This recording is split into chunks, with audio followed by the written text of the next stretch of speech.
তো গাইজ আজকে আমরা একটা অন্যরকম ঘুগনি বানাবো, ঠিক দোকানের মতন কিন্তু একদম নিরামিষ ঘুগনি। আর সেটার সাথে কিন্তু আমরা এক্সট্রা একটুখানি পনির অ্যাড করবো ওর মধ্যে। তো দেখতে পাচ্ছেন সারা রাত ভিজিয়ে রেখেছি মটর, এখানে আমার আলু কেটে দিয়েছে, আর এখানে হচ্ছে জিরে আদা শুকনো লঙ্কা, একদম নিরামিষ ঘুগনি বানাবো, তার সাথে কিন্তু পনির অ্যাড করব।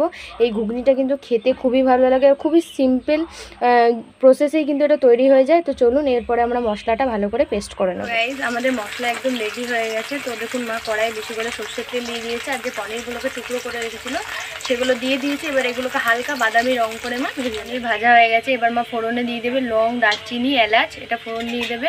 এবার এর মধ্যে যে মশলাটা করে রেখেছি সেটাও মা দিয়ে দেবে। এটা হালকা একটুখানি জাস্ট পুড়ে যাক, তারপরে মা এর মধ্যে দিয়ে দেবে। তোমার মশলাটা দিয়ে দিয়েছে, এবার দিয়ে দেবে পরিমাণ মতো নুন, হলুদ, আর দিয়ে ততক্ষণ অবধি এটাকে কষাতে হবে যতক্ষণ এটার মধ্যে থেকে যে তেল ভাবটা মশলাটা না ছাড়ছে ঠিক ততক্ষণ।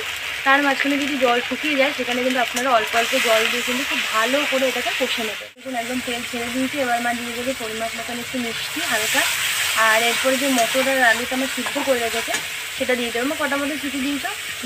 তিনটে মতো ছুটি দিয়েছে। আর নুন দেবেন না। দেখুন মটর কিন্তু একদম সুন্দর শক্ত শক্ত গোটা গোটা রয়েছে, একদম কিন্তু গলে যায়নি।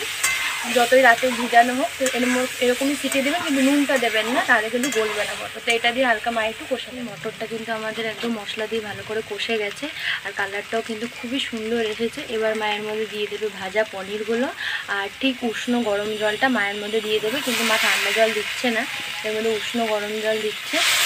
পুরোটাই দিয়ে দেবে মা জল, আর এটা আরেকটুখানি মা ঢেকে হালকা সিদ্ধ করে নেবে। দেখুন আমাদের ভালো করে একদম ঘুগনিটা কিন্তু ফুটে উঠেছে। এবার মায়ের মধ্যে দিয়ে দেবে একটা বাটির মধ্যে আমরা 2 চামচ মতন কর্নফ্লাওয়ার নিয়েছি, তার মধ্যে নর্মাল জল দিয়ে ভালো করে গুলে নিয়েছি, সেটার মধ্যে দিয়ে দেবো। তাতে কিন্তু ঘুগনিটা একটু গাঢ় হয়ে যাবে, আর খেতেও কিন্তু খুব ভালো লাগে, ঠিক পুরো একদম দোকানের মতন।